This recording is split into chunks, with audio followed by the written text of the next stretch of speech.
তোমাকে কেন এত মনে পড়ে জানো? এটা বলতে গেলেও চোখে পানি চলে আসে। তাহলে ভেবে নিও আমি তোমাকে কতটা ভালোবাসি।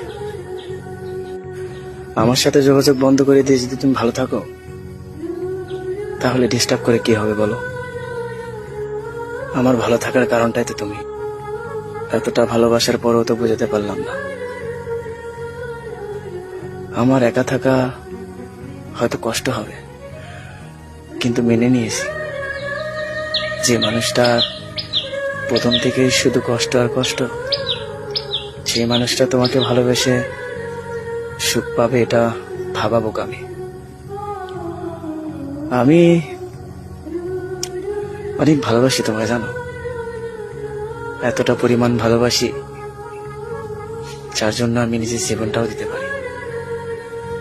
একটা সত্যি কথা কি জানো, আত্মহত্যা মহাপাপ না হলে তোমাকে একটা সুন্দর মৃত্যু উপহার দিতাম। আসলে চোখের সামনে তোমাকে অন্য কারোর সাথে দেখা এটা মৃত্যুর চেয়েও ভয়ঙ্কর। এটা আসলে কাউকে বোঝানো যাবে না। মায়া এমন একটা জিনিস যেটা সবার প্রতি আসে না, আর যার প্রতি একবার মায়া আসে তাকে কখনো ভোলা যায় না। একটা সত্যি কথা কি জানো, আমি কখনোই ভাবিনি আমার ভাগটা অন্য কাউকে দিতে হবে। আমি সবসময় ভাবছিলাম তুমি একান্তই শুধু আমার। আমি কখনো কল্পনাও করিনি তোমার পাশে আমি অন্য কাউকে দেখব। তোমার মুখটার মায়া পড়ছিলাম জানো, তোমার চেহারার নয়। এখন আমি এমন একটা পর্যায়ে আছি, না পারছি তোমাকে ভুলে যেতে, না পারতেছি শান্তি করে একটু ঘুমাতে।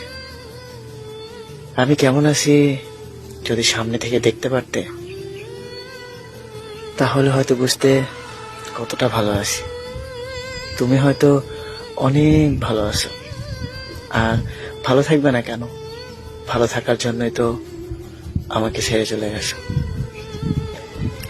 তবে আমার খুব আফসোস হয় জানো, যে মানুষটাকে তুমি ভালোবাসো সে মানুষটা না বুঝলো তোমাকে হারানোর ব্যথা, না বুঝলো তোমাকে মিস করাটা। অথচ আমি দিন রাত তোমাকে চেয়েও পাইলাম না, আর সেই মানুষটা তোমাকে না চাইতেই পেয়ে গেল। একদিন তুমি আফসোস করবা জানো, অনেক আফসোস করবা, কারণ তুমি এমন একজনকে হারাই